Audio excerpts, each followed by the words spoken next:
warahmatullahi wabarakatuh. Selamat pagi Sobat Indah. Jumpa lagi dengan saya Marita Nintias dalam gelaran podcast Indago yang dipersembahkan oleh BIKDK Disperindak Provinsi Jawa Tengah. Nah, kali ini saya mempunyai tamu yang istimewa yang tidak kalah menariknya dengan bidang-bidang sebelumnya ya. Kali ini ada bidang perdagangan luar negeri. Ada sesosok perempuan muda yang Masya Allah udah banyak sekali nih aktivitasnya yang keren, dan beliau diamanai menjadi analis perdagangan ahli muda pada bidang perdagangan luar negeri. Yuk kita kenalan lebih lanjut dengan Ibu Nur Rahmi Saadah, STMKM MNet SCI. Siapakah beliau? Yuk kita kenalan. Assalamualaikum Ibu Rahmi atau Mbak Rahmi nih? Mbak Rahmi saja. Mbak Rahmi aja ya, kita sama-sama masih muda lah ya. Biar lebih enak ngobrolnya ya. Iya. Masya Allah, gimana ini kabarnya Mbak Rahmi hari ini? Alhamdulillah sehat Mbak. Iya, masih semangat ya, masih pagi ya. Semangat pagi. Iya. Ya nih, kita ini Sobat Indah nih pengen tahu gitu loh, kalau di bidang perdagangan luar negeri itu ngurusin apa aja ya. Sebagai orang awam itu kan apa sih ini? Apakah cuma ngurusin ekspor impor? Kalau ekspor impor itu juga yang seperti apa gitu ya. Nah, kita mau tahu nih tupoksinya bidang perdagangan luar negeri itu seperti apa, Mbak? Monggo. Oke, jadi perdagangan luar negeri ini kita terbagi ke dalam 3 seksi. Ada seksi ekspor impor seperti yang Mbak sebutkan tadi, yang pastinya mengurus ekspor impor ya, segala yang berkaitan dengan ekspor dan impor. Dan ada seksi promosi dan kerjasama perdagangan luar negeri, di mana di sini kita tentunya menjajaki promosi-promosi pelaku usaha Jawa Tengah ke luar negeri. Dan yang terakhir ada informasi dan analisa pasar yang berisi data informasi seputar perdagangan luar negeri seperti itu. Nah, saya sempat dapat info nih ya, kalau salah satu tugas dari bidang perdagangan luar negeri itu melaksanakan pelayanan IPSKA. Atau gimana Mbak bacanya ini yang benar? Kita biasanya bilangnya IPSKA. Oh, IPSKA. Ya. IPSKA ini instansi penerbit surat keterangan asal gitu ya. Benar. Mungkin bisa dijelaskan Mbak, IPSKA itu seperti apa, terus meliputi pelayanan apa saja gitu. Ya, jadi IPSKA ini atau instansi penerbit surat keterangan asal sebenarnya ada karena ditunjuk oleh Menteri Perdagangan. Jadi Menteri Perdagangan menerbitkan surat keputusan yang menunjuk IPSKA. Salah satunya kita di Dinas Perindak Provinsi Jawa Tengah. Jadi total satu Indonesia itu ada 97 IPSKA. 5 diantaranya ada di Jawa Tengah. Nah, 1 di Semarang ya, di kantor kami di Jalan Pahlawan. Kebetulan dipegang oleh seksi ekspor dan impor kalau di Disperindak.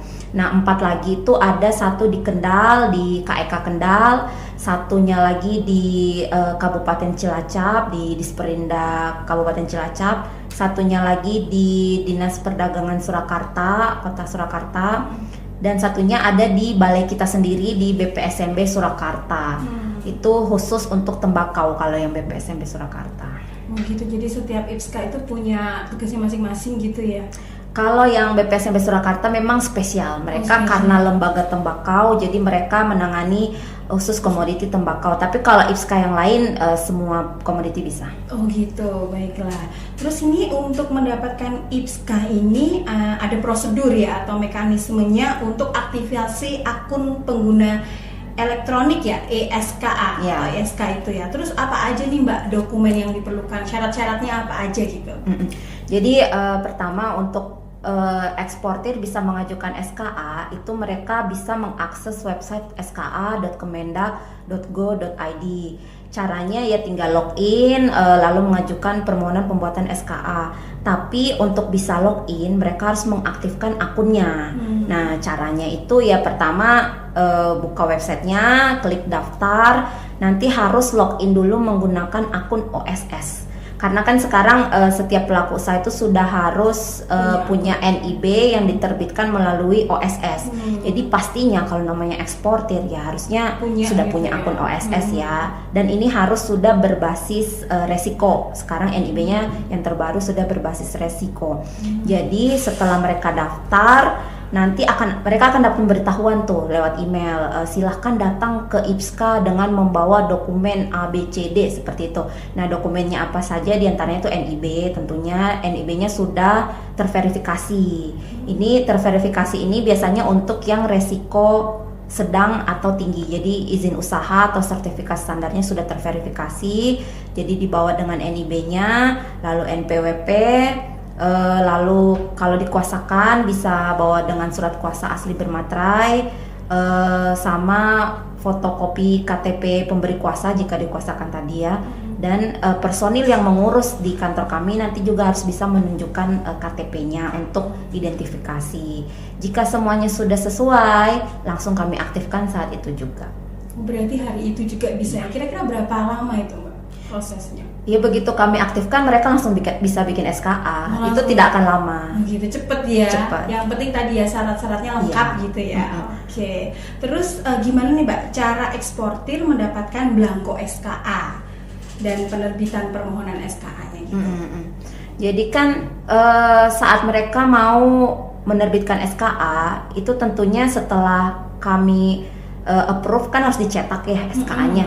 Nah, SKA ini tuh ada, kalau di kami tuh ada 29 jenis form. 29 jenis form itu tergantung skemanya. Skema di sini tuh maksudnya skema perjanjian perdagangan negara kita dengan negara mitra. Iya, negara mitra. Jadi misalnya mau ekspor ke mana ya? Misalnya ke Malaysia, namanya formnya form D. Jadi nanti tinggal membeli belangko form D. Tapi tidak semua sih, tidak semua SKA membutuhkan belangko, hanya sebagian yang membutuhkan belangko. Nah, datang ke IPSKA setelah mengaktifkan tadi, username dan passwordnya bisa digunakan juga untuk login di website eform.kemendak.go.id. Nanti login situ, pilih belangko yang dibutuhkan, misalnya tadi form D, pilihlah form D, pilih form D, lalu lakukan pembayaran di bank, bayar di bank atau bisa secara elektronik ya, digital, internet banking atau sejenisnya. Nanti setelah dibayar, masuk lagi ke website eform itu ya, eform.kemendak.go.id. Nanti klik konfirmasi sudah dibayar. Lalu setelah itu dicetak form pembayarannya, dibawa ke IPSKA, dilampirin dengan bukti transfer atau bukti pembayaran ke banknya. Lalu setelah itu kami tukar dengan belangko yang dibutuhkan. Oh begitu, nggak terlalu ribet juga ya. Yang penting harus paham digital ya kalau sekarang ya. Iya kan, sudah serba online. Ya. Iya. Kalau yang harusnya kalau pelaku usaha ekspor impor sih pastinya udah paham lah ya seperti ini gitu ya.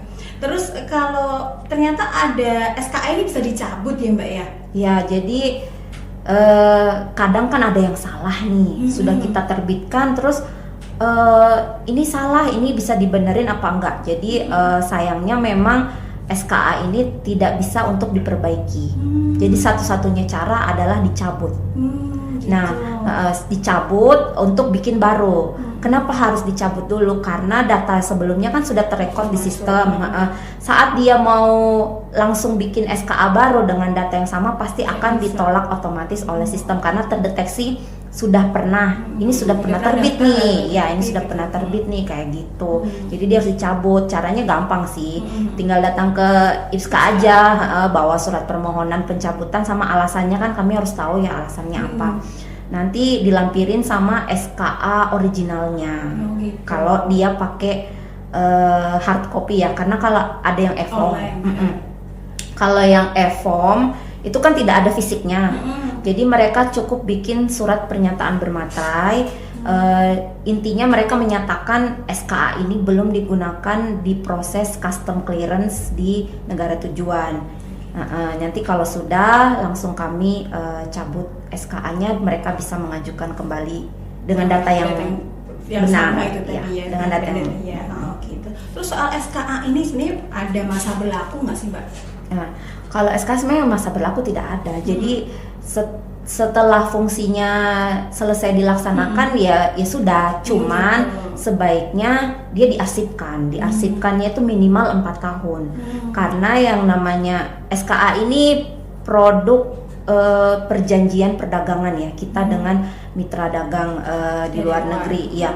Jadi si negara mitra ini mereka punya hak untuk sewaktu-waktu melakukan verifikasi atau post audit ya. Jadi mereka akan minta IPSKA untuk mengaudit kembali perusahaan ini, apakah benar SKA-nya, apakah benar asal usul barangnya.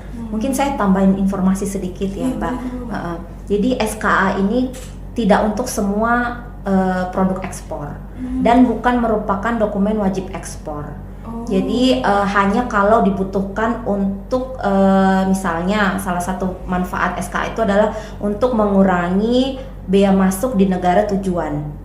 Jadi tentunya buyer eksportir kan akan mendapat keuntungan ya. Saya nggak perlu bayar pajak masuk nih, bayar bea masuk nih. Pastinya kan persaingan kita di luar negeri akan lebih baik dibanding dengan negara yang tidak punya perjanjian perdagangan seperti itu.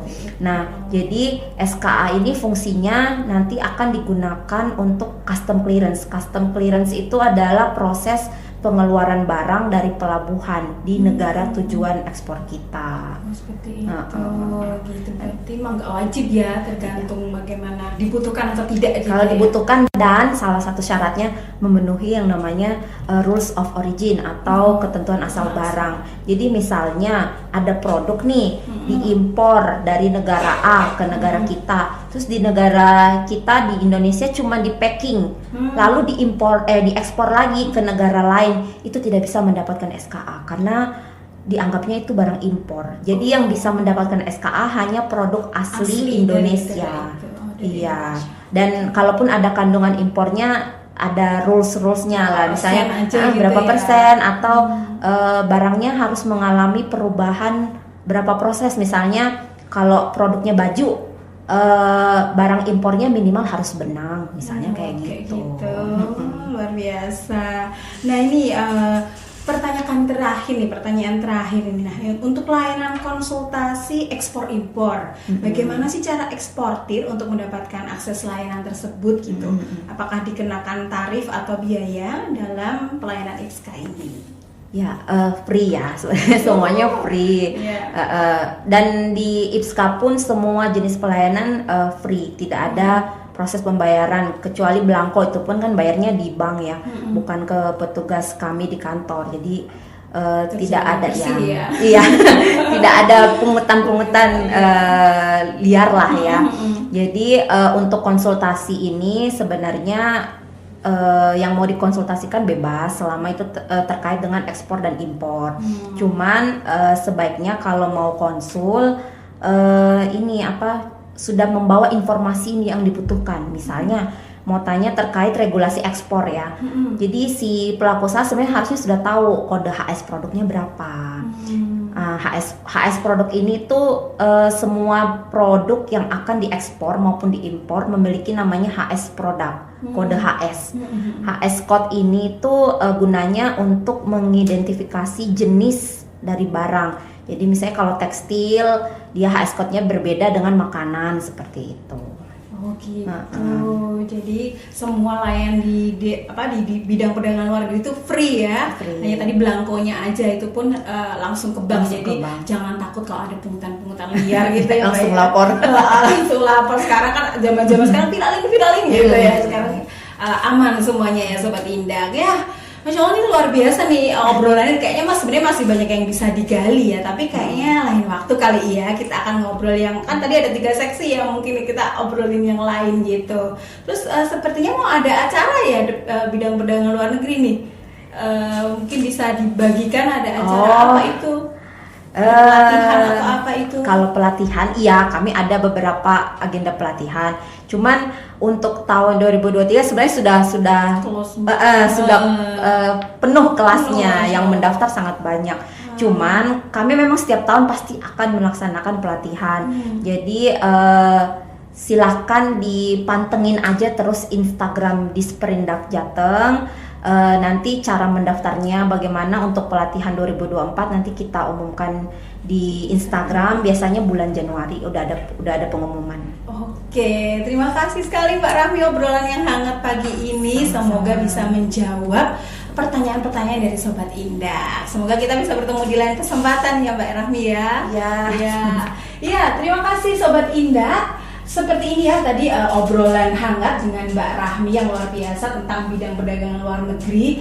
Kita bisa belajar banyak nih tentang IPSKA. Nah, nanti lain kali lah kita akan ngobrol-ngobrol lagi dari bidang perdagangan luar negeri yang lainnya, atau mungkin bidang-bidang lain di Disperinda. Demikianlah ngobrol-ngobrol podcast Indago hari ini. Sampai jumpa lagi di obrolan podcast Indago yang lainnya. Dan wassalamualaikum warahmatullahi wabarakatuh. Waalaikumsalam.